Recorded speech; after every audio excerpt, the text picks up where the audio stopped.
ಆಕಾಶವಾಣಿ ಕೇಂದ್ರದ ಎನ್ಡಿಎ ಸರ್ಕಾರಕ್ಕೆ 12 ವರ್ಷದ ಹಿನ್ನೆಲೆಯಲ್ಲಿ ವಿಕಸಿತ ಭಾರತಕ್ಕಾಗಿ ವಿಜ್ಞಾನ ಮತ್ತು ತಂತ್ರಜ್ಞಾನ ವಿಷಯ ಕುರಿತಂತೆ ವಿಶೇಷ ಸಂವಾದ ಮೂಡಿಬರಲಿದೆ. ಭಾಗವಹಿಸುತ್ತಾರೆ ಡಾಕ್ಟರ್ ಉದಯಶಂಕರ್ ಪುರಾಣಿಕ್, ವಿಜ್ಞಾನ ಲೇಖಕರು ಮತ್ತು ಎಐ ತಜ್ಞರು. ನಡೆಸಿಕೊಡುತ್ತಾರೆ ನಾರಾಯಣಸ್ವಾಮಿ ಬಿಎಸ್, ಹಿರಿಯ ಪತ್ರಕರ್ತರು. ಎಲ್ಲ ಕೇಳುಗರಿಗೆ ನಮಸ್ಕಾರ. ಆಕಾಶವಾಣಿ ಬೆಂಗಳೂರು ಪ್ರಾದೇಶಿಕ ಸುದ್ದಿ ವಿಭಾಗ ಪ್ರಸ್ತುತಪಡಿಸುತ್ತಿರುವ ವಿಶೇಷ ಸಂವಾದ ಕಾರ್ಯಕ್ರಮಕ್ಕೆ ಸ್ವಾಗತ.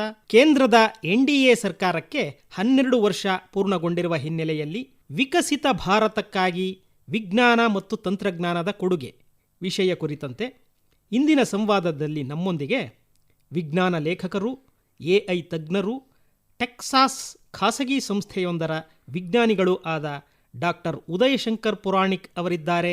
ಎಲ್ಲರಿಗೂ ನಮಸ್ಕಾರ. ಸರ್, ಜೈ ಜವಾನ್ ಜೈ ಕಿಸಾನ್ ಅನ್ನೋದು ನಮ್ಮ ಭಾರತದ ಒಂದು ಬಹುದೊಡ್ಡ ಘೋಷಣೆ. ಕಳೆದ 12 ವರ್ಷಗಳಲ್ಲಿ ಈ ಘೋಷಣೆಗೆ ಮತ್ತಷ್ಟು ಸೇರ್ಪಡೆ ಮಾಡಲಾಯಿತು. ಜೈ ವಿಜ್ಞಾನ್ ಮತ್ತು ಜೈ ಅನುಸಂಧಾನ್ ಅಂತ.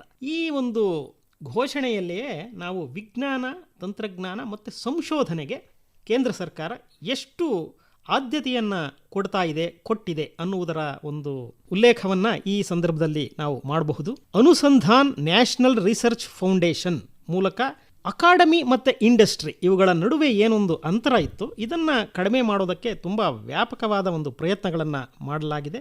ವಿಜ್ಞಾನ ಧಾರಾ ಸ್ಕೀಮ್ ಒಂದು ಉಪಕ್ರಮ. ಈ ಎಲ್ಲ ಒಂದು ಪ್ರಯತ್ನಗಳ ಮೂಲಕ ಸಂಶೋಧನೆ, ವಿಜ್ಞಾನ, ತಂತ್ರಜ್ಞಾನ ಮತ್ತು ಅಪ್ಕಮಿಂಗ್ ಮುಂದುವರಿದ ಭವಿಷ್ಯದ ತಂತ್ರಜ್ಞಾನಕ್ಕೆ ಕೇಂದ್ರ ಸರ್ಕಾರ ಮಹತ್ವದ ಒಂದು ಒತ್ತನ್ನು ನೀಡಿದೆ.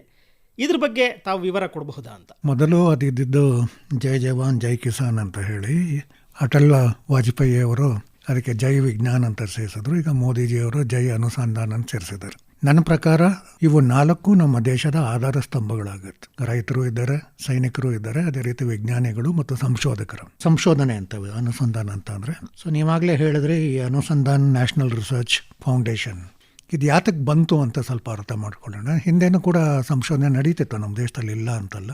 ಆದರೆ ಆ ಸಂಶೋಧನೆ ಮಾಡುವಂಥ ಸಂಸ್ಥೆಗಳಿಗೆ ಮತ್ತು ಸಂಶೋಧನಾ ನಡೆದ ವಿದ್ಯಾರ್ಥಿಗಳಿಗೆ ಮತ್ತು ಉದ್ಯಮದ ನಡುವೆ ಒಂದು ಅಂತರ ಇತ್ತು. ಇದು ಇಂಡಸ್ಟ್ರಿ ಇನ್ಸ್ಟಿಟ್ಯೂಷನ್ ರಿಲೇಷನ್ಶಿಪ್ ಅಂತ ಹೇಳಿ ಕರಿತೀವಿ. ಅದು ಇರಲಿಲ್ಲ, ಪೂರಕವಾಗಿರಲಿಲ್ಲ. ಇವರು ಪಾಪ ಮಾಡಿದ್ದಲ್ಲೇ ಉಳಿತಾ ಇತ್ತು.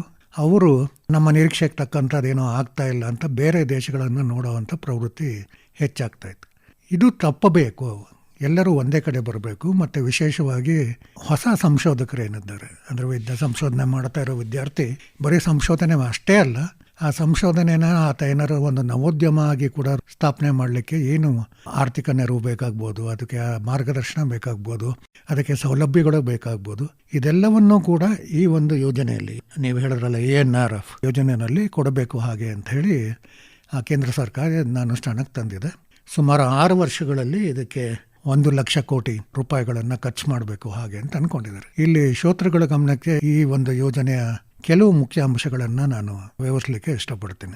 ಒಂದು, ನೀವಾಗಲೇ ಹೇಳಿದ್ರಿ ವಿಜ್ಞಾನ ಧಾರ ಯೋಜನೆಯಲ್ಲಿ ಯಾತಕ್ಕೆ ಇದು ಬಂತು ಅಂತ ನೋಡೋದಾದರೆ, ಈಗಿನ ಒಂದು ಜಾಗತಿಕ ಮಟ್ಟದಲ್ಲಿ ನಮ್ಮ ಸಂಶೋಧನೆಗಳು ಗುರುತಿಸಪಡಬೇಕು, ನಮ್ಮ ಸಂಶೋಧಕರು ಗುರುತಿಸಲ್ಪಡಬೇಕು ಅಂತಂದರೆ ಅದಕ್ಕೆ ಬೇಕಾದಂಥ ಸೌಲಭ್ಯಗಳು, ಅದಕ್ಕೆ ಬೇಕಾದಂಥ ಕೌಶಲ್ಯ, ಅದಕ್ಕೆ ಬೇಕಾದಂಥ ಶಿಕ್ಷಣ ವ್ಯವಸ್ಥೆ ಇದೆಲ್ಲವೂ ಕೂಡ ಬೆಳಿಬೇಕು. ಅದಕ್ಕೆ ಬೇಕಾಗಲಿಕ್ಕೆ ಅಂತ ಹೇಳಿ ಈ ವಿಜ್ಞಾನಧಾರ ಯೋಜನೆಯನ್ನು ತಂದಿದ್ದಾರೆ. ಇದರಲ್ಲಿ ಇದೇ ರೀತಿ ಕೆಲವೊಂದು ಸೌಲಭ್ಯ ವಂಚಿತರು ಅಂತ ನಾವೇನೋ ಹೇಳ್ತೀವಿ. ಈಗ ನೋಡಿ, ನಮ್ಮ ದೇಶದಲ್ಲಿ ಸಂಶೋಧನಾ ಶಿಕ್ಷಣ ಸಂಸ್ಥೆಗಳು ಸಾಕಷ್ಟು ಇದ್ದರೂ ಕೂಡ ಮೂಲ ಸಂಶೋಧನೆಯಲ್ಲಿ ತೊಡಗಿರುವಂಥ SC ST ಸಮುದಾಯದವರ ಸಂಖ್ಯೆ ಭಾಳ ಕಡಿಮೆ ಇತ್ತು. ಅವ್ರಿಗೂ ಪ್ರೋತ್ಸಾಹ ಕೊಡಬೇಕು ಅಂತ ಹೇಳಿ 3 ವರ್ಷದಲ್ಲಿ ಸುಮಾರು 60 ಲಕ್ಷ ಅನುದಾನವನ್ನು ಅವರಿಗೆ ಕೊಡ್ತಾ ಇದ್ದಾರೆ. ಇವರು SC ST ಸಮುದಾಯಕ್ಕೆ ಸೇರಿದವರು ಆಗಿದ್ದರೆ ಅಂಥ ಅಭ್ಯರ್ಥಿಗಳಿಗೆ 3 ವರ್ಷಕ್ಕೆ 60 ಲಕ್ಷದವರೆಗೂ ಅವರಿಗೆ ಸಹಾಯಧನ ಕೊಡ್ತಾ ಇದ್ದಾರೆ. ಇನ್ನು ಎಷ್ಟೋ ಬಾರಿ ಏನಾಗಿರುತ್ತೆ, ಒಂದು ಒಳ್ಳೆ ಯೋಜನೆ ಇರುತ್ತೆ, ಅದಕ್ಕೆ ಬೇಕಾದಂಥ ಗ್ರ್ಯಾಂಟ್ ಸಿಕ್ಕಿರೋದು. ಎಲ್ಲೋ ಹುಡುಕಿರ್ತಾರೆ, ಯಾರನ್ನ ಕೇಳಿರ್ತಾರೆ, ಕೊನೆಯಲ್ಲಿ ಯಾರೋ ಒಂದಿಷ್ಟು ಜನ ಸಿಕ್ಕರೂ ಕೂಡ ಭಾಳ ಕಡಿಮೆ ಸಿಕ್ಕಿರುತ್ತೆ. ಒಂದು 5 ಲಕ್ಷನೋ 10 ಲಕ್ಷನೋ 20 ಲಕ್ಷನೋ ಸಿಕ್ಕರೆ ಅದೇ ಭಾಳ ದೊಡ್ಡದು ಅಂತ. ಅದರಲ್ಲಿ ಯಾವುದೇ ಒಂದು ಪ್ರಾಜೆಕ್ಟ್ ಮಾಡಲಿಕ್ಕೆ ಆಗೋದೇ ಇಲ್ಲ. ಅದಕ್ಕೆ ಈ ANRF ಕೆಳಗಡೆ ಅಂಥ ಒಳ್ಳೆ ಪ್ರಾಜೆಕ್ಟ್ಗಳಿಗೆ 5 ಕೋಟಿವರೆಗೂ ಕೂಡ ನಾವು ಪ್ರಾಜೆಕ್ಟ್ ಗ್ರ್ಯಾಂಟನ್ನು ಕೊಡ್ತೀವಿ ಹೀಗೆ ಅಂತ ಮಾಡಿದರೆ, ಈ ರೀತಿ ಅನೇಕ ಸೌಲಭ್ಯಗಳು ANRFನಲ್ಲಿ ಇದೆ. ಇದನ್ನು ನಮ್ಮ ರಾಜ್ಯದ ಸಂಶೋಧನಾ ವಿದ್ಯಾರ್ಥಿಗಳು ಬಳಸ್ಕೋಬೇಕು ಮತ್ತು ವಿಜ್ಞಾನಿಗಳು ಕೂಡ ಬಳಸ್ಕೋಬೇಕು ಅಂತ ನಾನು ಇಲ್ಲಿ ವಿನಂತಿ ಮಾಡಲಿಕ್ಕೆ ಇಷ್ಟಪಡ್ತೇನೆ. ತಾವು ಹೇಳಿದ್ರಿ 1,00,000 ಕೋಟಿ ರೂಪಾಯಿ ಒಂದು ಫಂಡನ್ನು ಏನು ಇಡಲಾಗಿದೆ, 6 ವರ್ಷದಲ್ಲಿ ಇದನ್ನು ಬಳಸುವ ಒಂದು ಗುರಿ ಇದೆ ಅಂತ ಹೇಳಿ. ಮತ್ತೊಂದು ಮುಖ್ಯವಾದ ಅಂಶ ಅಂತಂದರೆ ಖಾಸಗಿ ವಲಯದ ಸಂಶೋಧನೆಗೆ ಕೂಡ ಹೆಚ್ಚಿನ ಒತ್ತನ್ನು ಕೇಂದ್ರ ಸರ್ಕಾರ ಕೊಟ್ಟಿದೆ. ಮತ್ತು ಇಂಡಸ್ಟ್ರಿ ಮತ್ತು ರಿಸರ್ಚ್ ಇವೆರಡರ ನಡುವಿನ ಅಂತರದ ಬಗ್ಗೆ ತಾವಾಗಲೇ ಪ್ರಸ್ತಾಪ ಮಾಡಿದ್ರಿ. ನಮ್ಮಲ್ಲಿ ಕಳೆದ 12 ವರ್ಷಗಳಲ್ಲಿ ಸ್ಟಾರ್ಟಪ್ಗಳಿಗೆ, ನವೋದ್ಯಮಗಳಿಗೆ ಮತ್ತು ತಂತ್ರಜ್ಞಾನ ಆಧಾರಿತ ಉದ್ಯಮಗಳಿಗೆ, ಮತ್ತು ನಾವೇನು ಯೂನಿಕಾರ್ನ್ ಅಂತ ಹೇಳ್ತೀವಿ, ಹೆಚ್ಚಿನ ಬಂಡವಾಳ ಬೇಡುವಂತಹ ಅತ್ಯಾಧುನಿಕ ತಂತ್ರಜ್ಞಾನದ ಉದ್ಯಮಿಗಳು ಮತ್ತು ಉದ್ಯಮಗಳಿಗೆ ಅತ್ಯಂತ ಹೆಚ್ಚಿನ ಪ್ರೋತ್ಸಾಹವನ್ನು ನಾವು ಕೊಡ್ತಾ ಇರೋದನ್ನು ಕಾಣ್ತೀವಿ. ಸ್ಟಾರ್ಟಪ್ ಇಂಡಿಯಾ ಇರಬಹುದು, ಸ್ಟ್ಯಾಂಡಪ್ ಇಂಡಿಯಾ ಇರಬಹುದು, ಮತ್ತು ಡಿಜಿಟಲ್ ಇಂಡಿಯಾ. ಅಂದರೆ ಒಟ್ಟಾರೆ ಈ ದೇಶದ ಡಿಜಿಟಲೀಕರಣಕ್ಕೆ ಹೆಚ್ಚಿನ ಒತ್ತನ್ನು ಕೊಟ್ಟಿರೋದನ್ನು ನಾವು ಕಾಣ್ತೀವಿ. ಒಟ್ಟಾರೆ ತಂತ್ರಜ್ಞಾನ ಆಧಾರಿತ ಬೆಳವಣಿಗೆ ಬಗ್ಗೆ ತಾವೇನು ಹೇಳ್ತೀರಿ ಅಂತ ನೋಡಿ. ಈ ನವೋದ್ಯಮಗಳ ಬಗ್ಗೆ ಹೇಳಲಿಕ್ಕೆ ಇಲ್ಲಿ ಶ್ರೋತೃಗಳಿಗೆ ಬಹಳ ಸುಲಭವಾಗಿ ಅರ್ಥ ಆಗಲಿ ಅಂತ ನನ್ನದೇ ಆದಂಥ ಒಂದು ಉದಾಹರಣೆ ಕೊಡ್ಲಿಕ್ಕೆ ಇಷ್ಟಪಡ್ತೀನಿ. ಏನು ಸಮಸ್ಯೆಗಳಿತ್ತು ಅಂತ ಅರ್ಥ ಮಾಡ್ಕೊಳ್ಳಿಕ್ಕೆ. 2010ರಲ್ಲಿ ಶುರು ಮಾಡಿದಂಥ ಒಂದು ನವೋದ್ಯಮ, ಇದು ಬೆಂಗಳೂರಲ್ಲೇ ಶುರು ಮಾಡಿದ್ವಿ. ಏನೆಲ್ಲ ಸಮಸ್ಯೆಗಳು ಬಂತು ಅಂತ ಹೇಳ್ತೀನಿ. ಈ ನವೋದ್ಯಮದ ಉದ್ದೇಶ ಏನಿತ್ತು ಅಂತಲೇ ಹೇಳ್ತೀನಿ. ಮೊದಲನೇದಾಗಿ ಕನ್ನಡಿಗರಾಗಿ ನಾವು ಹೆಮ್ಮೆ ಪಡುವಂಥ ಒಂದು ನವೋದ್ಯಮ ಅದು. ಯಾಕಂದರೆ ಇಡೀ ಜಗತ್ತಿನಲ್ಲಿ ಜಪಾನ್ ಹೊರತಾಗಿ ಈ ಕಂಪ್ಯೂಟರ್ನಲ್ಲಿ ಮೆಮೊರಿ ಚಿಪ್ಸ್ ಅಂತ ಬರುತ್ತೆ, ಡಿ-ರ್ಯಾಮ್ ಚಿಪ್ಸ್ ಅಂತ ಹೇಳಿ ಬರುತ್ತೆ. ಅಂಥ ಡಿ-ರ್ಯಾಮ್ ಚಿಪ್ಗಳನ್ನು ವಿನ್ಯಾಸ ಮಾಡಿದ್ದು ನಮ್ಮ ಕರ್ನಾಟಕ ಮತ್ತು ನಮ್ಮ ಬೆಂಗಳೂರಿನಲ್ಲಿ ಈ ನವೋದ್ಯಮದಲ್ಲಿ. ಜಪಾನ್ ಬಿಟ್ಟರೆ ಬೇರೆ ಎಲ್ಲೂ ಹೊರಗಡೆ ಅಂಥ ಚಿಪ್ಗಳನ್ನು ಯಾರೂ ಮಾಡಿಲ್ಲ, ಆ ತಂತ್ರಜ್ಞಾನನೇ ಕೊಟ್ಟಿಲ್ಲ. ಅಂಥದ್ರಲ್ಲಿ ನಾವು 2010ರಲ್ಲೇ ಈ ನವೋದ್ಯಮ ಸ್ಥಾಪನೆ ಮಾಡಿ 2 ಚಿಪ್ಗಳನ್ನು ವಿನ್ಯಾಸ ಮಾಡಿದ್ವಿ. ಅದರಲ್ಲಿ 2 ಚಿಪ್ಗಳು ಯಶಸ್ವಿ ಆಯಿತು. ಕೋಟ್ಯಾಂತರ ಸಂಖ್ಯೆಯಲ್ಲಿ ಚಿಪ್ಗಳು ಮಾರಾಟ ಆಯಿತು. ಮತ್ತು ಆ ಉತ್ಪಾದನೆ ಮಾಡಿ ಮಾರಾಟ ಮಾಡಿದ ಸಂಸ್ಥೆಗಳಿಗೆ ಸಾವಿರಾರು ಕೋಟಿ ಲಾಭ ಕೂಡ ಬಂತು. ಆವಾಗ ನಾವು ಎದುರಿಸಂಥ ಸಮಸ್ಯೆಗಳು ಏನು ಅಂತ ಹೇಳ್ತೀನಿ ನೋಡಿ. ಮೊದಲನೇದಾಗಿ ಇದು ಈಗ ಡೀಪ್ ಟೆಕ್ ಅಂತ ಹೇಳಿ ಕರೀತಾರೆ ಇದನ್ನು, ಡೀಪ್ ಟೆಕ್ ನವೋದ್ಯಮ ಅಂತೇಳಿ. ಆವಾಗ ಇರಲಿಲ್ಲ. ನವೋದ್ಯಮ ಅನ್ನೋದೇ ಒಂದು ಸಾಹಸ ಅಂತಾಗಿತ್ತು. ಈಗ ಕಲ್ಚರ್ ಆಗೋಗಿದೆ, ಸಂಸ್ಕೃತಿ ಆಗೋಗಿದೆ. ಇದು ವ್ಯತ್ಯಾಸ. ಆವಾಗ ಸಾಹಸ ಆಗಿತ್ತು. ಯಾಕಂದರೆ ಪ್ರತಿಯೊಂದಕ್ಕೂ ನೀವು ತುಂಬ ಓಡಾಡಬೇಕಾಗ್ತಾಯಿತ್ತು. ಪ್ರತಿಯೊಂದು ಅನುಮತಿ ಪಡೀಲಿಕ್ಕೂ ತಿಂಗಳುಗಟ್ಟಲೆ ಓಡಾಡಿದ್ವಿ. ಆಮೇಲೆ ಅನುಮತಿಗಳನ್ನ ಪಡ್ಕೊಂಡ್ವಿ, ನಮ್ಮ ನವೋದ್ಯಮ ಆರಂಭ ಮಾಡಿದ್ವಿ. ದೊಡ್ಡ ಸಮಸ್ಯೆ ಬಂದಿದ್ದು ದುಡ್ಡಿಂದು. ಬ್ಯಾಂಕ್ನವರು ಸುತಾರಾಮ್ ಒಪ್ಪಲೇ ಇಲ್ಲ. ಯಾಕಂದರೆ ಅವರಿಗೆ IT ಮತ್ತು BPO ಬಿಟ್ಟರೆ ಇಂಥದ್ದೊಂದು ನವೋದ್ಯಮ ಆರಂಭ ಆಗ್ಬೋದು, ಆ ರಿಸ್ಕ್ ಫ್ಯಾಕ್ಟ್ರಿನಲ್ಲಿ ನಾವು ದುಡ್ಡು ಕೊಡ್ಬೋದು ಅಂತ ಅವ್ರು ತಯಾರೇ ಇರಲಿಲ್ಲ. ಈ ಎಲ್ಲ ಆರ್ಥಿಕ ಸಮಸ್ಯೆನೂ ಬರುತ್ತೆ, ಅನುಮತಿಗಳನ್ನು ಪಡೆಯೋದು ಸಮಸ್ಯೆಗಳು ಬರುತ್ತೆ, ತಿಂಗಳಾಂಗಟ್ಲೆ ಇದರಲ್ಲೇ ಹೋಗುತ್ತೆ. ಆಮೇಲೆ ಬಂಡವಾಳ ಯಾರೂ ಹಾಕ್ಲಿಕ್ಕೆ ತಯಾರಿರೋದಿಲ್ಲ. ಆಮೇಲೆ ನಾವುಗಳೇ ಸ್ವತಃ ಬಂಡವಾಳ ಹಾಕಿ ಶುರು ಮಾಡಿದಂಥ ಸಂಸ್ಥೆ ಅದು. ಈ ಎಲ್ಲ ಸಮಸ್ಯೆಗಳು ಇವತ್ತಿಲ್ಲ. ಅದು ದೊಡ್ಡ ವ್ಯತ್ಯಾಸ ಇವತ್ತು ನಾವು ನೋಡ್ತಾ ಇರೋದು. ನವೋದ್ಯಮ ಅಂತ ಬಂದಾಗ, ಆದರೆ ನವೋದ್ಯಮ ಅಂದಾಗ ಎಷ್ಟೋ ಜನ ಏನಂತಾರೆ ಅಂದರೆ, ಯಾರೋ ಹಣ ಹಾಕ್ತಾರೆ ಅದರಿಂದ ಆರಂಭ ಮಾಡ್ತಾರೆ ಅಂತ. ಆ ರೀತಿ ಇಲ್ಲ. ಯಾರೋ ಹಣ ಹಾಕಿದ್ರಿಂದ ನವೋದ್ಯಮ ಯಶಸ್ವಿ ಆಗುತ್ತೆ, ಅಥವಾ ಯಾರೋ ಸಬ್ಸಿಡಿ ಕೊಡ್ತಾರೆ ಅಂತ ನವೋದ್ಯಮ ಯಶಸ್ವಿ ಆಗುತ್ತೆ, ಅಥವಾ ಇನ್ನೇನೋ ನಡೆಯುತ್ತೆ ಅಂತ ನವೋದ್ಯಮಗಳು ನಡೆಯೋದೇ ಇಲ್ಲ. ವ್ಯಾಪಾರ ಮತ್ತು ನವೋದ್ಯಮದ ಬಗ್ಗೆ ಭಾಳ ದೊಡ್ಡ ಅಂತರ ಇದೆ. ನವೋದ್ಯಮ ಅಂದರೆ ಏನಾದ್ರು ಒಂದು ನೀವು ಹೇಳಿದಾಗೆ ನಾವೀನ್ಯತೆ ಇರಬೇಕು. ಎರಡನೇದಾಗಿ ಜಾಗತಿಕ ಮಾರುಕಟ್ಟೆ ಅಥವಾ ಸ್ಥಳೀಯ ಮಾರುಕಟ್ಟೆಯಲ್ಲಿ ನಿಮ್ಮ ಉತ್ಪನ್ನ ಅಥವಾ ಸೇವೆ ಎಷ್ಟೇ ಒಂದು ಪೈಪೋಟಿ ಇದ್ದರೂ ಕೂಡ ಯಶಸ್ವಿಯಾಗಿ ನಿಲ್ಲುತ್ತೇವೆ ಅನ್ನೋ ಅಷ್ಟು ಧೈರ್ಯ ಇರಬೇಕು. ಎಲ್ಲರೂ ಮಾಡ್ತಾರೆ ನಾವು ಮಾಡ್ತೀವಿ ಅಂತ ಹೋದಂಥ ನವೋದ್ಯಮಗಳು 1 ವರ್ಷ ಕೂಡ ತಡೆಯೋದಿಲ್ಲ. ಅವು ಇಂಥ ನವೋದ್ಯಮಗಳ ಸಂಖ್ಯೆ ನಾನು ಈಗೇನು ಹೇಳ್ತಾ ಇದ್ದೀನಲ್ಲ, ಈ ನಾವೀನ್ಯತೆನೂ ಇದ್ದು ತಂತ್ರಜ್ಞಾನವನ್ನು ಬಳಸ್ಕೊಂಡು ಈ ಸ್ಥಳೀಯ ಮಾರುಕಟ್ಟೆ ಅಷ್ಟೆಲ್ಲ ಜಾಗತಿಕ ಮಾರುಕಟ್ಟೆನಲ್ಲೂ ನಾವು ಸ್ಪರ್ಧೆ ಮಾಡ್ತೀವಿ ಅನ್ನೋ ನವೋದ್ಯಮಗಳ ಸಂಖ್ಯೆ ಇವತ್ತು ಇಡೀ ಭಾರತದಲ್ಲಿ 2 ಲಕ್ಷ ನವೋದ್ಯಮಗಳಿದೆ. ಆವಾಗ 1000 ಸಂಖ್ಯೆದಲ್ಲಿತ್ತು. ಅಂದರೆ ನಾನು ಆಗಲೇ ಹೇಳಿದ್ನಲ್ಲ, ಸಾಹಸ. ಯಾರೋ ಎಷ್ಟೋ ಜನ ಯಾಕೆ ಬೇಕು ಅಂತಿದ್ರು. ನಮಗೆ ಎಷ್ಟೋ ಜನ ಒಂದು ಉಪದೇಶ ಕೂಡ ಕೊಟ್ಟರು, ಹೋಗಿ ಕೆಲಸ ಮಾಡಿ, ಇದೆಲ್ಲ ಯಾಕೆ ಬೇಕು ಅಂಥೇಳಿ. ಅಂದರೆ ಆ ವ್ಯತ್ಯಾಸ ನಾನಾಗಲೇ ಹೇಳಿದ್ನಲ್ಲ, ಅದು ಸಾಹಸ ಹೋಗಿ ಇವತ್ತು ಸಂಸ್ಕೃತಿ ಆಗಿದೆ ಅಂತ ಒಂದು ವಾತಾವರಣ ಬಂದಿದೆ. ಇವತ್ತು ಹಣ ಹಾಕಲಿಕ್ಕೆ, ವಿದೇಶಿ ಬಂಡವಾಳ ಹಾಕಲಿಕ್ಕೂ ತುಂಬ ಜನ ಮುಂದೆ ಬರ್ತಾ ಇದ್ದಾರೆ. ಮತ್ತೆಲ್ಲಕ್ಕಿಂತ ಭಾಳ ಸಂತೋಷ ಪಡುವಂಥ ವಿಷಯ ಅಂತಂದರೆ, ಇಡೀ ಜಗತ್ತಿನಲ್ಲಿ ಒಂದು ನವೋದ್ಯಮಗಳು ಅಂದರೆ ಸರ್ಕಾರದಿಂದ ಮಾನ್ಯತೆ ಪಡೆದಂಥ ನವೋದ್ಯಮಗಳ ಸಂಖ್ಯೆ ಅಂತ ನಾವು ನೋಡೋದಾದರೆ, ಇಡೀ ಜಗತ್ತಿನಲ್ಲಿ 3ನೇ ಸ್ಥಾನ ಭಾರತ ಹೊಂದಿದೆ. ಅಷ್ಟು ದೊಡ್ಡ ಸಂಖ್ಯೆಯಲ್ಲಿ ನವೋದ್ಯಮಗಳಿದೆ. ಹಾಗಾದರೆ ಇದರಿಂದ ನಮಗೇನು ಪ್ರಯೋಜನ? ಜನಸಾಮಾನ್ಯರಿಗೆ ಯಾರೋ ನವೋದ್ಯಮ ಆರಂಭ ಮಾಡ್ತಾರೆ, ಯಾರೋ ಬಂಡವಾಳ ಹಾಕ್ತಾರೆ, ನಮಗೇನು ಅಂತ ಜನ ಕೇಳ್ಬೋದು. 2 ಲಕ್ಷ ನವೋದ್ಯಮಗಳು ಅಂದರೆ ಸರಾಸರಿ ನೀವು ಏನಿಲ್ಲ ಅಂದರೆ ಒಂದು 10 ಲಕ್ಷ ಉದ್ಯೋಗ ಸೃಷ್ಟಿಯಾಗಿದೆ. ಹೊಸದಾಗಿ ಸೃಷ್ಟಿಯಾದಂಥ ಉದ್ಯೋಗಗಳಿದೆ. ಇದೆಲ್ಲ ನಮ್ಮ ಯುವಕರಿಗೆ ಒಂದಂಥ ಉದ್ಯೋಗ ಅವಕಾಶಗಳು. ಎಲ್ಲರೂ ಕೇಳ್ತಾರೆ ಉದ್ಯೋಗ ಎಲ್ಲಿದೆ ಅಂತ. ಉದ್ಯೋಗ ಇಲ್ಲೇ ಸೃಷ್ಟಿಯಾಗ್ತದೆ. ನವೋದ್ಯಮ ಅಂದ ತಕ್ಷಣ ಒಬ್ಬರೇ ಕೂತ್ಕೊಂಡು ಮಾಡೋವಂಥ ಸಂಸ್ಥೆಗಳು ಯಾವುದೂ ಆಗೊಳ್ಳೋದೇ ಇಲ್ಲ. ನೀವಾಗಲೇ ಯೂನಿಕಾರ್ನ್ ಅಂದರೆ ಒಂದು ನವೋದ್ಯಮ $100 ಕೋಟಿ ಅದರ ಮೌಲ್ಯ ಆದರೆ ಒಂದು $1 ಬಿಲಿಯನ್ ಅಂತ ಹೇಳ್ತೀವಿ, ಅದರ ಮೌಲ್ಯ ಆದರೆ ಅದು ಯೂನಿಕಾರ್ನ್ ಅಂತ ಹೇಳಿ ಕರಿತೀವಿ. ಬೆಂಗಳೂರಲ್ಲೇ ಸುಮಾರು ಯೂನಿಕಾರ್ನ್ಗಳಾಗಿದೆ. ನಾವು ಬೆಂಗಳೂರಲ್ಲಿ ನವೋದ್ಯಮ ಒಂದು ಸಾಹಸ ಇತ್ತು. ಇವತ್ತು ಬೆಂಗಳೂರಲ್ಲೇ ಜಾಗತಿಕ ಮಟ್ಟದಲ್ಲಿ ಯೂನಿಕಾರ್ನ್ಗಳು ಇದ್ದಾವೆ, ಕರ್ನಾಟಕದಲ್ಲೇ ಇದ್ದಾವೆ, ನಮ್ಮ ದೇಶದಲ್ಲೂ ಇದ್ದಾವೆ. ಈ ಸಂಖ್ಯೆ ಹೆಚ್ಚಾಗ್ತಿದೆ.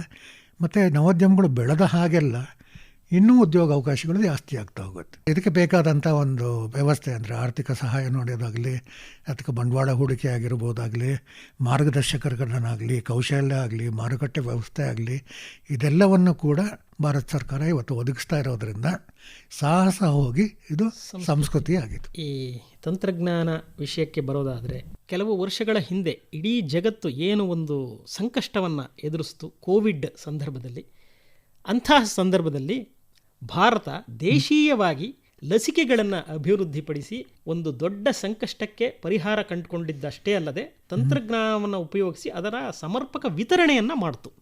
ಮತ್ತು ಈ ಒಂದು ಕ್ರಮ ಇಡೀ ಜಗತ್ತಿನಲ್ಲಿ ಒಂದು ಮಾದರಿಯಾಗಿ ಉಳಿಯಿತು. ಬೇರೆ ದೇಶಗಳಿಗೆ ಕೂಡ ನಾವು ಲಸಿಕೆಗಳನ್ನು ಅತ್ಯಂತ ಕಡಿಮೆ ಅವಧಿಯಲ್ಲಿ ತಯಾರಿಸಿ ಪೂರೈಕೆ ಮಾಡಿದ್ವಿ. ನಮ್ಮ ವಿಜ್ಞಾನಿಗಳಲ್ಲಿ ಒಂದು ಅಸಾಮಾನ್ಯವಾದಂತಹ ಒಂದು ಅವರಲ್ಲಿ ಏನು ಪ್ರತಿಭೆ ಇತ್ತು, ಪ್ರದರ್ಶನಕ್ಕೆ ಒಂದು ವೇದಿಕೆ ಕೂಡ ಸಿಕ್ತು. ಒಟ್ಟಾರೆ ಈ ಒಂದು ಸಂಶೋಧನೆ ಮತ್ತು ತಂತ್ರಜ್ಞಾನ ಉಪಯೋಗಿಸಿ ಕೈಗೊಳ್ಳಲಾದಂತಹ ಕ್ರಮಗಳು, ಇವುಗಳ ಬಗ್ಗೆ ತಾವು ವಿವರ ಕೊಡಬಹುದಾ ಅಂತ? ಹೌದು, ಅದು ಭಾಳ ಯಶಸ್ವಿ ಕಥೆನೇ ತಾವು ಹೇಳಿದಿರಿ. ಅಲ್ಲಿ ಕೋವಿಡ್ ಲಸಿಕೆಯನ್ನು ನಮ್ಮ ಭಾರತದಲ್ಲಿ ಮಾಡಿದ್ದು ಅಂತ. ನೀವಾಗಲೇ ಒಂದು ಮಾತು ಹೇಳಿದ್ರೆ, ಖಾಸಗಿ ಸಂಸ್ಥೆಗಳಿಗೂ ಇವತ್ತು ನೆರವು ಸರ್ಕಾರ ಕೊಡ್ತಾ ಇರೋದ್ರಿಂದ ಹೀಗಾಗಿ ಅವರು ಕೂಡ ಸಂಶೋಧನೆ ಮತ್ತು ಅಭಿವೃದ್ಧಿ R&D ಅಂತ ಏನು ಕರಿತೀವಿ ಅದರಲ್ಲಿ ಸಾಕಷ್ಟು ಕೆಲಸ ಮಾಡ್ತಿದ್ದಾರೆ ಅಂತ. ಇದರ ಒಂದು ಫಲಶ್ರುತಿ ಅಂತಂದರೆ ಕೋವಿಡ್ ಲಸಿಕೆ. ಅವರು ಕೂಡ R&D ಮಾಡಿದ್ರಿಂದಾಗೆ ಆ ಲಸಿಕೆಯನ್ನು ಅಭಿವೃದ್ಧಿ ಮಾಡಲಿಕ್ಕಾಯಿತು. ಮತ್ತು ಅದನ್ನು ಅಷ್ಟು ಕಡಿಮೆ ಸಮಯದಲ್ಲಿ ಅಷ್ಟು ಜನರನ್ನು ತಲುಪಲಿಕ್ಕೂ ಕೂಡ ಅವರು ಸಾಕಷ್ಟು ಉತ್ಪಾದನೆ ಸಾಮರ್ಥ್ಯವನ್ನು ಕೂಡ ಹೆಚ್ಚು ಮಾಡಿಕೊಂಡ್ರು. ಇಂಥ ಸಾಕಷ್ಟು ಉದಾಹರಣೆಗಳು ನಮ್ಮ ಭಾರತದಲ್ಲೇ ಇದ್ದಾವೆ. ಆದರೆ ನಾವು he made in India success ಸ್ಟೋರಿಗಳನ್ನು ನೋಡ್ತಾ ಹೋದಾಗ ಈ ಬಂದಂಥ ವ್ಯಕ್ತಿಗಳು ಯಾರು ಅಂತ ಇಲ್ಲಿ ಇನ್ನೊಂದು ಉದಾಹರಣೆ ಕೊಡ್ಲಿಕ್ಕೆ ನಾನು ಇಷ್ಟಪಡ್ತೇನೆ. ಇವತ್ತೆಲ್ಲರೂ ಕೂಡ ಆರ್ಟಿಫಿಷಿಯಲ್ ಇಂಟೆಲಿಜೆನ್ಸ್ ಬಗ್ಗೆ ಮಾತಾಡ್ತಾರೆ. ಇಂಥ ಅಮೆರಿಕ ಕಂಪ್ನಿಯವರು ಇದನ್ನು ಮಾಡಿದ್ದಾರೆ, ಬೇರೆ ಚೈನಾದವರು ಇದನ್ನು ಮಾಡಿದ್ದಾರೆ, ಭಾರತ ಏನೂ ಮಾಡಿಲ್ಲ ಅಂತ ಒಂದಿಷ್ಟು ಟೀಕೆ, ವ್ಯಂಗ್ಯ ಇದೆಲ್ಲ ಭಾಳ ದೊಡ್ಡ ಮಟ್ಟದಲ್ಲಿದ್ದೆ. ನಾನು ಅವರ ಅಜ್ಞಾನದ ಬಗ್ಗೆ ಮರುಕಪಡ್ತೇನೆ. ಭಾರತ ಏನು ಮಾಡಿದೆ ಅಂತ ಗೊತ್ತಿಲ್ಲದೆ ಭಾರತ ಏನೂ ಮಾಡಿಲ್ಲ ಅಂತ ಮಾತಾಡ್ತಿದ್ದಾರೆ ಅಂತ. ಆದರ್ಶ ಹಿರೇಮಠ ಅನ್ನೋ ಒಬ್ಬ ಹುಡುಗ ಇದ್ದಾನೆ, 21 ವರ್ಷ ಅಥವಾ ಬಹುಶಃ 22 ವರ್ಷ ಇರ್ಬೋದು. ಆತ ಒಂದು ಸಂಸ್ಥೆ ಆರಂಭ ಮಾಡ್ತಾನೆ. ಆತ ಸ್ನೇಹಿತರ ಜೊತೆಲಿ, ಇನ್ನಿಬ್ಬರು ಸ್ನೇಹಿತರ ಜೊತೆಲಿ ಸೇರಿಕೊಂಡು ಒಂದು ಸಂಸ್ಥೆ ಆರಂಭ ಮಾಡ್ತಾನೆ. ಇವತ್ತು ಏನು ನೀವು ಆಂಥ್ರೋಪಾಕ್ ಆಗಿರ್ಬೋದು, ಓಪನ್ AI ಆಗಿರ್ಬೋದು, ಗೂಗಲ್ ಆಗಿರ್ಬೋದು, ಮೈಕ್ರೋಸಾಫ್ಟ್ ಆಗಿರ್ಬೋದು, ಇವರೆಲ್ಲ ಏನು AI ದೊಡ್ಡ ಪ್ರಮಾಣದಲ್ಲಿ ಮಾಡಿದ್ದಾರೆ, ಅವುಗಳಿಗೆಲ್ಲ ತರಬೇತಿ ಕೊಡಬೇಕಲ್ಲ. ಆ ತರಬೇತಿ ಕೊಡೋದಕ್ಕೆ ಆದರ್ಶ ಹಿರೇಮಠನ ಸಂಸ್ಥೆ ಕೆಲಸ ಮಾಡುತ್ತೆ. ಅಂದರೆ ಈ ಎಲ್ಲ AI ಸಂಸ್ಥೆಗಳ ಬೆನ್ನೆಲುಬಾಗಿ ಒಂದು 21 ವರ್ಷದ ಭಾರತೀಯ ಆರಂಭ ಮಾಡಿದ ಸಂಸ್ಥೆ ಕೆಲಸ ಮಾಡ್ತಿದೆ. ಅಷ್ಟು ಧೈರ್ಯ ಎಲ್ಲಿಂದ ಬಂತು? ಈಗಿರೋದು ಏನು ಅಂತಂದರೆ ಪದವಿ ತಗೋ, ಕೆಲಸ ಹುಡುಕು, ವಿದೇಶಕ್ಕೆ ಹೋಗು, ಅಲ್ಲಿಂದ ನಮ್ಮಂಗೆ ಕರೆಸ್ಕೋ, ನಿನ್ನ ಮನೆ ಮಾಡು, ಇಂಥ ಒಂದು ನಿರೀಕ್ಷೆಗಳಿಟ್ಕೊಂಡೇ ನಾವು ಮಕ್ಕಳನ್ನ ಬೆಳೆಸ್ತಾ ಇದ್ದಾಗ ಒಬ್ಬ ಹುಡುಗ ಇಲ್ಲ ನಾನೊಂದು ಸಂಸ್ಥೆನೇ ಆರಂಭ ಮಾಡ್ತೀನಿ, ಆ ಸಂಸ್ಥೆ ಅಂತಿಂಥದ್ದಲ್ಲ, ಇವರಿಗೆ ನಾವು ಇಂಥ ಒಂದು ಸೇವೆಯನ್ನು ಕೊಡ್ತೇವೆ ಅಂತ ಹೇಳಿ ಮರ್ಕರ್ ಅಂತ ಹೇಳಿ ಅಂಥ ಒಂದು ಸಂಸ್ಥೆ, ಅದು ಅಮೆರಿಕಾದಲ್ಲಿ ಈಗ ಭಾಳ ದೊಡ್ಡ ಹೆಸರು ಮಾಡಿದೆ. ಅವರು ಕೋಟ್ಯಾಂತರ $, ಗಳಿಕೆ ಮಾಡ್ತಿದ್ರು. ಅಂದರೆ ಒಬ್ಬ ಹುಡುಗ ಆತ ಇನ್ನೂ ಯೌವನದ ಹೊಸಲಿನಲ್ಲಿದ್ದಾನೆ, ಆಗಲೇ ಇಷ್ಟು ಜಾಗತಿಕ ಮಟ್ಟದಲ್ಲಿ ಹೆಸರು ಮಾಡಿದ್ದಾನೆ, ಇಷ್ಟು ಜನರು ಕೆಲಸ ಕೊಟ್ಟಿದ್ದಾನೆ, ಇದು ನಾವು ಭಾರತೀಯರಾಗಿ ಮಾಡಬಹುದು ಅಂತ ಇಡೀ ಜಗತ್ತಿಗೆ ತೋರಿಸಿದ್ದಾನೆ. ಇಂಥ ಸಾಕಷ್ಟು ಉದಾಹರಣೆಗಳಿದೆ. ಅಂದರೆ ನಮ್ಮ ಯುವ ಜನರ ಒಂದು ತಾಂತ್ರಿಕ ವೈಜ್ಞಾನಿಕ ಪ್ರತಿಭೆ ಏನಿದೆ ಅದಕ್ಕೆ ಸರ್ಕಾರದ ಉಪಕ್ರಮಗಳು ಹೇಗೆ ವೇದಿಕೆ ಒದಗಿಸ್ತಾ ಇದ್ದಾವೆ, ಒಂದು ಕಾನ್ಫಿಡೆನ್ಸ್ ಕೊಡ್ತಾ ಇದೆ. ಹೌದು, ನಾನು ಮಾಡ್ಬೋದು ಅಂತೇಳಿ. ಆದರ್ಶ ಹಿರೇಮಠನಂತವರು ನಾನು ನೂರಾರು ಉದಾಹರಣೆಗಳನ್ನ ಕೊಡ್ಬೋದು. ಅಂದರೆ ನಾನು ಬರೀ AI ಬಗ್ಗೆ ಅಥವಾ IT BT ಬಗ್ಗೆ ನಾನು ಮಾತಾಡ್ತಾ ಇಲ್ಲ. ಪ್ರತಿಯೊಂದು ಕ್ಷೇತ್ರ ನೋಡಿ, ಕೃಷಿ ನೋಡಿ, ವೈದ್ಯಕೀಯ ಕ್ಷೇತ್ರ ನೋಡಿ, ಯಾವುದ್ರಲ್ಲೇ ನೋಡಿ ನಮ್ಮ ಭಾರತೀಯ ಯುವಕ ಯುವತಿಯರು ಸರ್ಕಾರ ಕೊಡ್ತಿರುವಂಥ ಒಂದು ಪ್ರೋತ್ಸಾಹವನ್ನು ಬಳಸ್ಕೊಂಡು ಮುಂದೆ ಬರ್ತಿದ್ದಾರೆ. ಮತ್ತು ಇಲ್ಲಿ ಒಂದು ಕಾಮನ್ ಫ್ಯಾಕ್ಟರ್ ಏನು ಅಂದರೆ ಇವ್ರು ಯಾರೂ ಕೂಡ ದೊಡ್ಡ ಉದ್ಯಮಿಗಳು, ಶ್ರೀಮಂತರ ಮಕ್ಕಳಲ್ಲ. ಇವರೆಲ್ಲ ಮಧ್ಯಮ ವರ್ಗದಿಂದ ಬಂದಂಥವ್ರೆ, ಇವರು ಕಷ್ಟಪಟ್ಟು ಮುಂದೆ ಓದಿ ಬಂದಂಥವ್ರೆ. ಆದರೆ ನಾವು ಏನಾದ್ರು ಮಾಡಿ ಸಾಧನೆ ಮಾಡಲೇಬೇಕು ಅಂತ ಹೇಳಿ ಇಂಥ ಒಂದು R&D ಮಾಡಿರೋದಾಗಲಿ ಅಥವಾ ಪೇಟೆಂಟ್ಗಳು ಪಡೆದಿರೋದಾಗಲಿ ಅಥವಾ ನವೋದ್ಯಮ ಆರಂಭ ಮಾಡಿ ಯಶಸ್ವಿಯಾಗಿರೋದಾಗಲಿ ಇಂಥ ಸಾಕಷ್ಟು ಉದಾಹರಣೆಗಳಿದೆ. ನಾ ಇಲ್ಲಿ ಯಾತಕ್ಕೆ ಇದನ್ನ ಹೇಳಿದೆ ಅಂತಂದರೆ, ನಮ್ಮಲ್ಲಿ ಒಂದು ವರ್ಗ ಇದೆ, ಅದು ಒಂಥರ ನಕಾರಾತ್ಮಕ ಸುದ್ದಿಯನ್ನು ಮತ್ತೆ ಮತ್ತೆ ಮತ್ತೆ ಪ್ರತಿಬಿಂಬಿಸೋ ಕೆಲಸ ಮಾಡ್ತಿತ್ತು. ಭಾರತದಲ್ಲಿ ಏನೂ ಆಗ್ತಾನೆ ಇಲ್ಲ, ಕೆಲಸ ಸಿಕ್ಕಲ್ಲ, ನಿಮಗೆ ಫ್ಯೂಚರೇ ಇಲ್ಲ ಅನ್ನೋ ಒಂದು ನಕಾರಾತ್ಮಕ ಧೋರಣೆನ ಅವರು ಮತ್ತೆ ಮತ್ತೆ ಹೇಳಿ ಅದನ್ನೇ ನಿಜ ಮಾಡಲಿಕ್ಕೆ ಹೊರಟಿದ್ದಾರೆ. ಹಾಗಲ್ಲ, ದಯವಿಟ್ಟು ಇದನ್ನೂ ನೋಡಿ. ನಮ್ಮ ಸುತ್ತಮುತ್ತ ಇರೋ ಹುಡುಗರು, ಯುವಕ ಯುವತಿಯರೇ ಎಷ್ಟೊಂದು ಒಳ್ಳೊಳ್ಳೆ ಕೆಲಸ ಮಾಡ್ತಿದ್ದಾರೆ. ಅವರು ಮಾಡಲಿಕ್ಕೆ ಸಾಧ್ಯ ಆದರೆ ನೀವು ಕೂಡ ಸರ್ಕಾರದಿಂದ ಇರುವ ನೆರವು ಯೋಜನೆಗಳ ಲಾಭ ಪಡ್ಕೊಂಡು ನೀವು ಕೂಡ ಖಂಡಿತ ಮಾಡಬಹುದು ಅಂತ ನನ್ನ ಅಭಿಪ್ರಾಯ. ತಾವು ಆಗಲೇ ಈ ಕಂಪ್ಯೂಟರ್ ಚಿಪ್ಗಳ ಬಗ್ಗೆ ವಿವರ ಕೊಟ್ಟರಿ. ಈ ಸೆಮಿ ಕಂಡಕ್ಟರ್ ಚಿಪ್ಗಳ ತಯಾರಿಕೆ ಕ್ರಾಂತಿಕಾರಕ ಬದಲಾವಣೆ ತರುತ್ತೆ ಅಂತ ಹೇಳಲಾಗುತ್ತೆ. ಇತ್ತೀಚೆಗೆ ಭಾರತ ದೇಶೀಯವಾಗಿ ಈ ರೀತಿ ಸೆಮಿ ಕಂಡಕ್ಟರ್ನ ವಿನ್ಯಾಸ ಮತ್ತು ತಯಾರಿಕೆ ಇವುಗಳಿಗೆ ಉತ್ತೇಜನ ಕೊಡ್ತಾ ಬಂದಿದೆ. ಮತ್ತು ಬೆಂಗಳೂರು ಕೂಡ ಈ ಒಂದು ಯೋಜನೆಗೆ ಮಹತ್ತರ ಕೊಡುಗೆಯನ್ನು ಕೊಡ್ತಾ ಇದೆ. ಸದ್ಯದಲ್ಲೇ ಈ ಸೆಮಿ ಕಂಡಕ್ಟರ್ ತಯಾರಿಕೆ ಭಾರತದಲ್ಲಿ ಆಗುತ್ತೆ ಅನ್ನುವ ಒಂದು ಸಂತಸದ ವಿಷಯ ಎಲ್ಲ ಕಡೆ ಹರಿದಾಡ್ತಾ ಇದೆ. ಈ ಒಂದು ತಂತ್ರಜ್ಞಾನದ ಉಪಕ್ರಮ ಯಾವ ರೀತಿ ನಮ್ಮ ಭಾರತದ ತಂತ್ರಜ್ಞಾನ ಭವಿಷ್ಯವನ್ನು ಬದಲಾವಣೆ ಮಾಡಬಹುದು ಅಂತ ತಾವು ಹೇಳ್ತೀರಿ? ನೋಡಿ, ಇವತ್ತು ಎಲ್ಲ ಕ್ಷೇತ್ರದಲ್ಲೂ ಕೂಡ ಹೇಗೆ ಮಾಹಿತಿ ತಂತ್ರಜ್ಞಾನದ ಬಳಕೆ ಆಗ್ತಾಯಿದೆ, ಅದೇ ರೀತಿ ಸೆಮಿ ಕಂಡಕ್ಟರ್ ಚಿಪ್ಗಳು ಬಳಕೆ ಕೂಡ ಆಗ್ತಾಯಿದೆ. ಅದೊಂದು ರೀತಿ ಹೃದಯ ಅಂತಲೇ ಹೇಳ್ಬೋದು. ಅದು ಬರೀ ಮಾಹಿತಿ ತಂತ್ರಜ್ಞಾನಕ್ಕೆ ಮಾತ್ರ ಅಲ್ಲ, ನಮ್ಮ ಮೆಷಿನರಿಗಳಾಗಿರ್ಬೋದು ಅಥವಾ ವೆಹಿಕಲ್ಸ್ ಆಗಿರ್ಬೋದು ಅಥವಾ ಬೇರೆ ಯಾವುದೇ ಒಂದು ವ್ಯವಸ್ಥೆನಲ್ಲಿ ಕೂಡ ಭಾಳ, ನಮ್ಮ ಮೊಬೈಲ್ ಫೋನೇ ನೋಡಿ, ಮೊಬೈಲ್ ಫೋನಲ್ಲಿ ಬಳಸಿದ್ರು ಕೂಡ ಅದರಲ್ಲೂ ಕೂಡ ಈ ಸೆಮಿ ಕಂಡಕ್ಟರ್ ಚಿಪ್ಗಳ ಬಳಕೆ ಸಾಕಷ್ಟಿದೆ. ಇದುವರೆಗೂ ಭಾರತದಲ್ಲಿ ಏನೂ ಆಗಿಲ್ವಾ ಅಂದರೆ ಹಿಂದೆ ಆಗಿತ್ತು. ಇದೇ ಬೆಂಗಳೂರಿನಲ್ಲಿ ಕೆಲವು BEL, ITI ಇಂಥ ಸಂಸ್ಥೆಗಳೆಲ್ಲ ಕೂಡ ಒಂದು ಸಣ್ಣ ಮಟ್ಟದಲ್ಲಿ ಅವರಿಗೆ ಬೇಕಾದಂಥ ಚಿಪ್ಗಳನ್ನು ಅವರೇ ವಿನ್ಯಾಸ ಮಾಡಿ ಅವರೇ ತಯಾರಿ ಕೂಡ ಮಾಡಿದರು. ಆಮೇಲೆ ಮೊಹಾಲಿ ಅನ್ನೋಲ್ಲಿ ಸೆಮಿ ಕಂಡಕ್ಟರ್ ಕಾಂಪ್ಲೆಕ್ಸ್ ಅಂತ ಆಗಿನ ಸರ್ಕಾರ ಒಂದು ಸ್ಥಾಪನೆ ಮಾಡಿತ್ತು. ಅಲ್ಲಿ ಈ ಸೆಮಿ ಕಂಡಕ್ಟರ್ ವಿನ್ಯಾಸ ಅಭಿವೃದ್ಧಿ ಇದೆಲ್ಲ ದೊಡ್ಡ ಮಟ್ಟದಲ್ಲಿ ಆಗಬೇಕು, ನಾವು ಸ್ವಾವಲಂಬಿಗಳಾಗಬೇಕು ಅನ್ನೋ ಉದ್ದೇಶದಿಂದ ಮಾಡಿದರು. ಆದರೆ ಅದು ಏನೋ ಗೊತ್ತಿಲ್ಲ, ಇದುವರೆಗೂ ಏನಕ್ಕಾಯಿತು ಅಂತ ಯಾರೂ ಅಧಿಕೃತವಾಗಿ ಹೇಳಿಲ್ಲ. ಆ ಸೆಮಿ ಕಂಡಕ್ಟರ್ ಕಾಂಪ್ಲೆಕ್ಸ್ಗೆ ಇದಕ್ಕಿದ್ದಂಗೆ ಬೆಂಕಿ ಬೀಳುತ್ತೆ. ಅಲ್ಲಿ ಮಾಡಿದಂಥ ಎಲ್ಲ ಅಭಿವೃದ್ಧಿ ಮತ್ತು ಒಂದು ಉತ್ಪನ್ನಗಳಾಗಿರ್ಬೋದು ಎಲ್ಲವೂ ಕೂಡ ಬೆಂಕಿಯಲ್ಲೇ ಹಾಳಾಗುತ್ತೆ. ಮೊಹಾಲಿನಲ್ಲಿ ಅದು ದೊಡ್ಡ ಹಿಂಜರಿತಾಯಿತು ಭಾರತಕ್ಕೆ. ಯಾಕಂದರೆ ಅಷ್ಟು ವರ್ಷದಿಂದ ಶ್ರಮಪಟ್ಟು ನಾವು ಮಾಡಿದ್ದೆಲ್ಲನೂ ಆ ಒಂದು ಬೆಂಕಿ ಅಪಘಾತದಲ್ಲಿ ಸುಟ್ಟು ಬೂದಿ ಆಯಿತು ಅಂತ ಹೇಳಿ. ಈಗ ಆಗಿದ್ದಾಯಿತು, ಅದನ್ನು ಮರೆತು ಮತ್ತೆ ನಾವು ಹೊಸದಾಗಿ ಹೆಜ್ಜೆಗಳನ್ನು ಇಡೋಣ, ದೃಢವಾಗಿ ಇಡೋಣ. ಒಂದೇ ಒಂದು ಮೊಹಾಲಿನಲ್ಲಿ ಮಾಡೋ ಬದಲು ಇಡೀ ಭಾರತಾದ್ಯಂತ ಇಂಥ ಒಂದು ವಿನ್ಯಾಸ ಕೇಂದ್ರಗಳಾಗಿರ್ಬೋದು, ಅಭಿವೃದ್ಧಿ ಕೇಂದ್ರಗಳಾಗಿರ್ಬೋದು, ಟೆಸ್ಟಿಂಗ್ ಇರ್ಬೋದು, ಪ್ಯಾಕೇಜಿಂಗ್ ಇರ್ಬೋದು, ಮತ್ತು ಕೊನೆಯಲ್ಲಿ ಮ್ಯಾನುಫ್ಯಾಕ್ಚರಿಂಗ್, ಇವೆಲ್ಲವನ್ನು ಭಾರತದಲ್ಲೇ ಮಾಡೋಣ ಅಂತ ಹೇಳಿ ಭಾರತ ಸರ್ಕಾರ ಇದಕ್ಕೂ ವಿಶೇಷ ಪ್ರೋತ್ಸಾಹ ಯೋಜನೆಗಳನ್ನು ತಂದಿದೆ. ಇದರಲ್ಲಿ ತಂದಾಗ ಏನಾಗುತ್ತೆ ಅಂದರೆ, ಇದು ಮತ್ತೆ ನನ್ನ ನವೋದ್ಯಮದ ಅನುಭವನ ಹೇಳಿದ್ರೆ, ಸೆಮಿ ಕಂಡಕ್ಟರ್ ಉದ್ಯಮಗಳು ಸ್ಥಾಪನೆ ಮಾಡೋದು ಭಾಳ ಸುಲಭ ಆಯಿತು. ಬೇಕಾದಂಥ ಕೌಶಲ ಇರೋ ಜನರು, ಉದ್ಯೋಗಿಗಳು ಸಿಗೋದು ಭಾಳ ಕಷ್ಟ ಆಯಿತು. ಸೊ ಹೀಗಾಗಿ ಆ ಕೌಶಲಾಭಿವೃದ್ಧಿ ಕೂಡ ಸರ್ಕಾರ ಸಾಕಷ್ಟು ಹಣ ಖರ್ಚು ಮಾಡ್ತಾ ಇದೆ. ಅಲ್ಲೂ ಕೂಡ ಯುವಕ ಯುವತಿಯರಿಗೆ ಸಾಕಷ್ಟು ಯೋಜನೆಗಳನ್ನು ಜಾರಿಗೆ ತಂದಿದೆ. ಆಸಕ್ತಿ ಇರೋರು ಅದರ ಲಾಭ ಪಡ್ಕೋಬೋದು. ಏನೆಲ್ಲ ಆಗುತ್ತೆ ಸೆಮಿ ಕಂಡಕ್ಟರ್ನಲ್ಲಿ ಅಂತ ಸೂಕ್ಷ್ಮವಾಗಿ ಹೇಳಲಿಕ್ಕೆ ಇಷ್ಟಪಡ್ತೇನೆ. ನೋಡಿ, ಒಂದು ಭಾಗ ವಿನ್ಯಾಸ ಭಾಳ ಮುಖ್ಯ ಆಗುತ್ತೆ. ಯಾಕಂದರೆ ವಿನ್ಯಾಸದಲ್ಲಿ ಒಂದು ಚೂರು ತಪ್ಪಾದರೂ ಕೂಡ ಇಡೀ ಯೋಜನೆ ವಿಫಲವಾಗುತ್ತೆ, ಕೋಟ್ಯಾಂತರ ರೂಪಾಯಿ ನಷ್ಟ ಆಗುತ್ತೆ. ವಿನ್ಯಾಸ ಮಾಡೋದು ಒಂದು ರೀತಿಯ ಸಂಸ್ಥೆಗಳಾದರೆ, ನಂತರ ಬರೋದು ಟೆಸ್ಟಿಂಗ್. ಆ ಟೆಸ್ಟಿಂಗ್ನಲ್ಲಿ ಅದು ಪಾಸ್ ಆಗಬೇಕು. ಆಮೇಲೆ ಪ್ಯಾಕೇಜಿಂಗ್ ಅಂತ ಬರುತ್ತೆ, ಆಮೇಲೆ ಮ್ಯಾನುಫ್ಯಾಕ್ಚರಿಂಗ್ ಅಂತ ಬರುತ್ತೆ, ಮಾರ್ಕೆಟಿಂಗ್ ಬರುತ್ತೆ.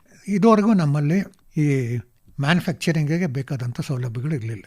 ನಾವು ಏನೇ ಇಲ್ಲಿ ಮಾಡಿದ್ರೂ ಕೂಡ ಮತ್ತೆ ಟೆಸ್ಟಿಂಗು ಮ್ಯಾನುಫ್ಯಾಕ್ಚರಿಂಗಿಗೆ ಬೇರೆ ವಿದೇಶಕ್ಕೆ ಕಳಿಸ್ಬೇಕಾಗ್ತಾಯಿತ್ತು. ಅವರು ಸಾಕಷ್ಟು ದುಬಾರಿ ಹಣ ಪಡ್ಕೊಂಡು ಆ ಒಂದು ಸೇವೆಗಳನ್ನು ನಮ್ಗೆ ಕೊಡ್ತಾಯಿದ್ರು. ಅಷ್ಟೆಲ್ಲ ಮಾಡಿ ನಾವು ಚಿಪ್ಗಳು ಮಾಡಿದ್ರೂ ಕೂಡ ಮಾರಾಟ ಮಾಡೋದು ತುಂಬ ದುಬಾರಿ ಆಗ್ತಾಯಿತ್ತು. ಯಾಕಂದರೆ ಇವ್ರಿಗೆ ಇಷ್ಟು ಹಣ ಕೊಟ್ಟಾಗ ನಾವು ಮಾರಾಟ ಮಾಡಲಿಕ್ಕೆ ಹೋದಾಗ ಅದು ದುಬಾರಿ ಆಗ್ತಾಯಿತ್ತು. ಹೀಗಾಗಿ ಆ ಮಾರುಕಟ್ಟೆ ನಮಗೆ ನಿರೀಕ್ಷಿತ ಮಟ್ಟದಲ್ಲಿ ಸಿಗ್ತಾ ಇರಲಿಲ್ಲ. ಈಗ ಅದೆಲ್ಲ ಬೇಡ, ನಮ್ಮ ಭಾರತದಲ್ಲೇ ಮಾಡೋಣ ಅಂಥ ಸಂಸ್ಥೆಗಳನ್ನು ಭಾರತದಲ್ಲೇ ಬಂದು ನೀವು ಸಹಭಾಗಿತ್ವ, ಅದರ ಕೊಲ್ಯಾಬೊರೇಷನ್ ಆಗಿ ಅಥವಾ ಜಾಯಿಂಟ್ ವೆಂಚರ್ ಆಗಿ ನಮ್ಮ ಭಾರತೀಯ ಸಂಸ್ಥೆಗಳ ಜೊತೆ ಸೇರಿ ಕೆಲಸ ಮಾಡಿ, ಅಥವಾ ನೇರವಾಗಿ ಬಂದು ನೀವು ಇಲ್ಲಿ ಉತ್ಪಾದನೆ ಸಂಸ್ಥೆಗಳನ್ನು ಹಾಕೋದಾದರೂ ಅದಕ್ಕೂ ಕೂಡ ನಾವು ಪ್ರೋತ್ಸಾಹ ಕೊಡ್ತೀವಿ ಅಂತ ಕೇಂದ್ರ ಸರ್ಕಾರ ದಿಟ್ಟ ಹೆಜ್ಜೆಯನ್ನು ತೊಗೊಂಡಿದೆ. ಹೀಗಾಗಿ ಕೆಲವೊಂದು ಸಂಸ್ಥೆಗಳು ಮುಂದೆ ಬಂದಿದೆ.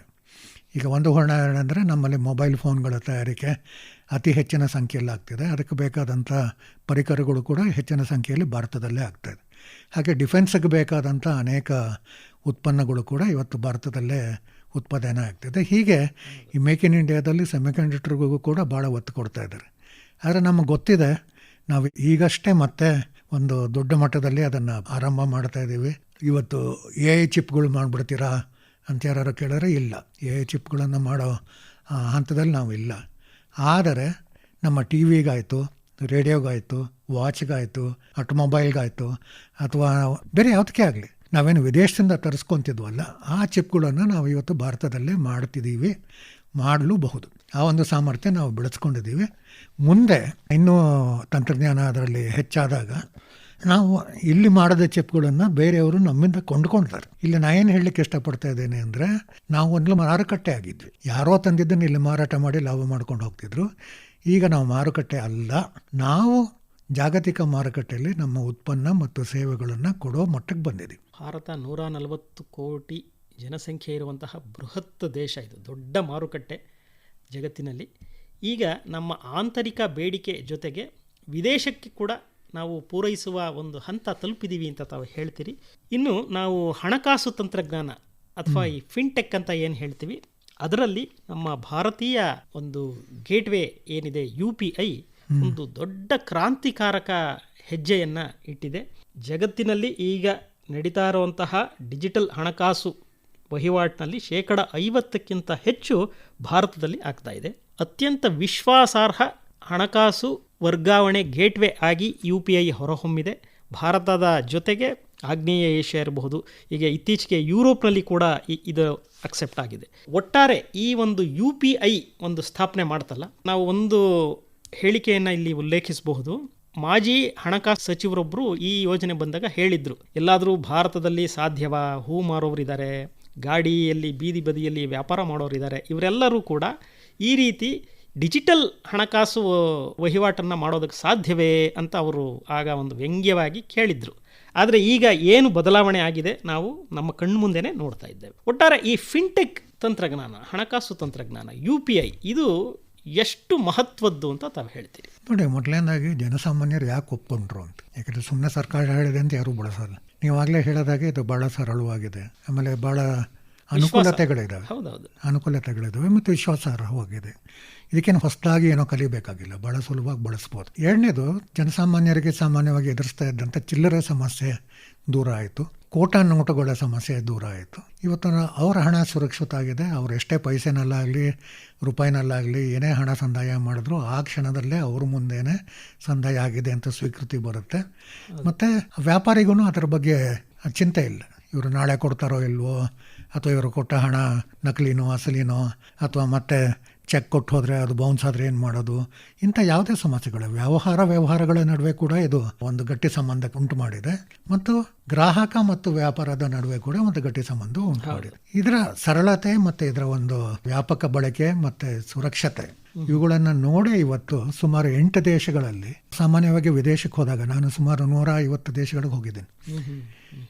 ಪ್ರತಿಯೊಂದು ಬಾರಿ ವಿದೇಶ ಪ್ರಯಾಣ ಮಾಡ್ತಾ ಇದ್ದಾಗೆಲ್ಲ ಅಲ್ಲಿ ಕರೆನ್ಸಿನ ತೊಗೊಂಡು ಹೋಗ್ಬೇಕು. ನಮ್ಮ ಹಣವನ್ನು ಡಾಲರ್ ಕನ್ವರ್ಟ್ ಮಾಡಿ ತೊಗೊಂಡು ಹೋಗಿ ಮತ್ತೆ ಅಲ್ಲಿ ಲೋಕಲ್ ಕರೆನ್ಸಿ ಕನ್ವರ್ಟ್ ಮಾಡಿ ವಾಪಸ್ ಬರ್ತಾ ಆ ಲೋಕಲ್ ಕರೆನ್ಸಿನ ಮತ್ತೆ ಡಾಲರ್ ಕನ್ವರ್ಟ್ ಮಾಡಿ ಅದನ್ನು ತಂದು ಇಲ್ಲಿ ನಮ್ಮ ರೂಪಾಯಿ ಕನ್ವರ್ಟ್ ಮಾಡಿ, ಈ 108 ಸಮಸ್ಯೆಗಳಿತ್ತು.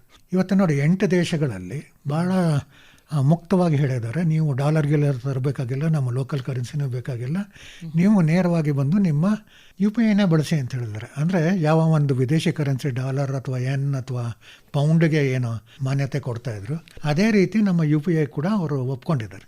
ಸೊ ಇದು ಮುಂದೆ ಬೇರೆ ಹೆಚ್ಚಿನ ದೇಶಗಳಲ್ಲಿ ಕೂಡ ಇದು ಸ್ವೀಕೃತಿ ಆಗ್ತಾ ಹೋಗ್ಬೋದು. ಇದರಿಂದ ವಿದೇಶ ಪ್ರಯಾಣ ಮಾಡೋರಿಗೂ ಕೂಡ ಅನುಕೂಲ ಆಗುತ್ತೆ ಅಂತ. ಈ UPI ಬಂದಿದ್ದರಿಂದ ನಮ್ಮ ಬ್ಯಾಂಕಿಂಗ್ ವ್ಯವಸ್ಥೆಯಲ್ಲೂ ಸಾಕಷ್ಟು ಬದಲಾವಣೆಗಳಿದೆ. ಮೊದಲೇನಾಗ್ತಾ ಇತ್ತು, ನಾವು ಹಣ ಬೇಕು ಅಂದಾಗ ಬ್ಯಾಂಕ್ ಕೆಲಸ ಮಾಡ್ತಿದ್ದ ಸಮಯದಲ್ಲೇ ಹೋಗಬೇಕಾಗ್ತಿತ್ತು, ಅಲ್ಲಿ ಕ್ಯೂನಲ್ಲಿ ನಿಂತ್ಕೋಬೇಕಾಗ್ತಾ ಇತ್ತು, ನಗದು ಹಣ ಪಡ್ಕೊಂಡು ತಂದು ಉಪಯೋಗಿಸ್ಕೋಬೇಕಾಗ್ತಾಯಿತ್ತು. ಈಗಿಲ್ವಲ್ಲ, UPIನಲ್ಲಿ ನೀವು ಆ ಬ್ಯಾಂಕಿಗೆ ಹೋಗೋ ಅಗತ್ಯನೇ ಇಲ್ಲ. 24 ಗಂಟೆನೂ ನಿಮ್ಮ ಹತ್ರನೇ ಇದೆ, ನಿಮ್ಮ ಹಣ ನಿಮ್ಮ ಹತ್ರನೇ ಇದೆ, ನೀವು ಅದನ್ನು ಬಳಸ್ಕೋಬೋದು. ಈ ರೀತಿಯಾಗಿ ಬ್ಯಾಂಕನ್ನೇ ನಿಮ್ಮ ಮೊಬೈಲ್ ಫೋನ್ಗೆ UPI ತಂದಿತ್ತು. ಇಂಥ ಸಾಕಷ್ಟು ಸೌಲಭ್ಯಗಳು ಆಗಲೇ ಕೊಟ್ಟಿದ್ದಾರೆ. ಇನ್ನು ಮುಂದಿನ ದಿನಗಳಲ್ಲಿ ಕೂಡ ಜಾಸ್ತಿ ಸೌಲಭ್ಯಗಳನ್ನು ಕೊಡಬೇಕು ಅಂತ ಸರ್ಕಾರ ಮನಸ್ಸು ಮಾಡಿದೆ.